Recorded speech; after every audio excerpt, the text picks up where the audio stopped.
Do you remember having a teacher at school who would just rant and rave at you when you made a mistake? I can't believe you haven't done your homework. What is wrong with you? Don't you know there are children starving out there? And you'd be like, what? What are you even talking about?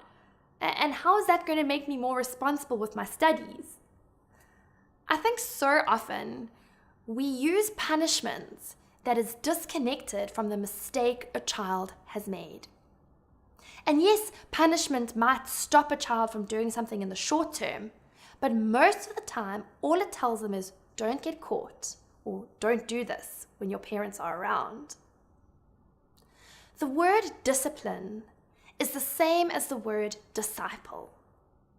And disciple means to be a student, to be a learner or an apprentice. And so when we discipline our children, we need to ask ourselves, what do I want them to learn?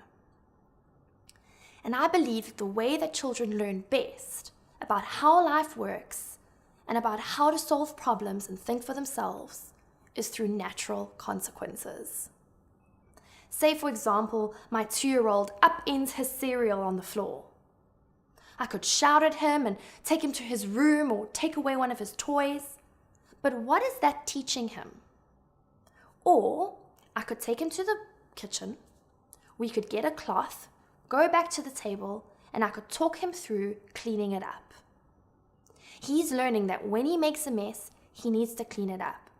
And with enough repetition, he's going to learn that it's a pain to clean it up, and maybe it's not worth upending the cereal.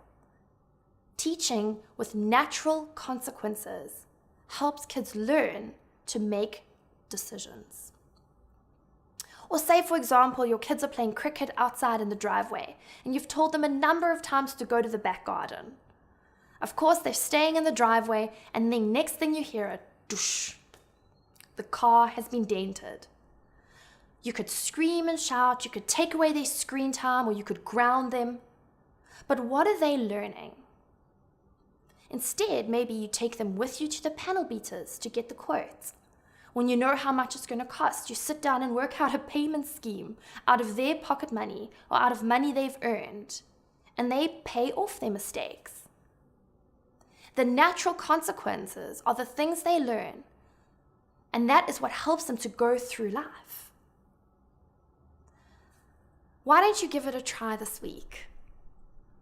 Try and use natural consequences to teach your child to think for themselves, to make decisions on what's right and wrong when you're not there, and to learn to solve problems from the mistakes that they've made.